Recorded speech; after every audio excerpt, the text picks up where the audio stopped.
Simple, madali at masustansyang ulam para sa mga bata. Gamit ang dala kong kalabasa, carrots at patatas ay makakagawa na tayo ng masarap na tortang gulay o mas kilala sa tawag na okoy.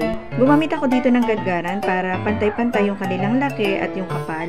Timplahan ng mga pampalasa, haluin mabuti hanggang sa makuha natin yung tamang texture at consistency ng ating butter. At pagkatapos ay pwede na tayong magprito. Bali, nagpainit na ako ng kawali sa katamtamang apoy lang. Masarap at perfect itong pang-ulam sa mga bata, lalo na yung mga hindi kumakain ng gulay kasi hindi nila aakalain na gulay ito. Para kahit papano ay nakakakain ng gulay yung ating mga anak. Hintayin lamang natin mag golden brown at pwede na natin itong i-flip. Bali, ulit-ulitin lang yung process hanggang maiprito natin lahat.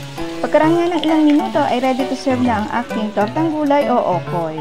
Any dippings ay pwede dito pero para sa akin the best yung suka. At syempre homemade din po yan. O siya, hanggang dito na lang po muna. Kung wala ka pang naiisip na ulam, baka gusto mong itry ito. Sigurado ako magugustuhan to ng mga anak mo kasi yung toddler ko sobrang nagustuhan talaga ito dahil ang dami niya talaga nakain at nagpapakpa nga siya. Kaya naman gawin nyo na rin po ito. Sana nagustuhan nyo po itong aking simple ulam ideas for kids. Salamat po sa panonood. Bukas po ulit. Bye-bye.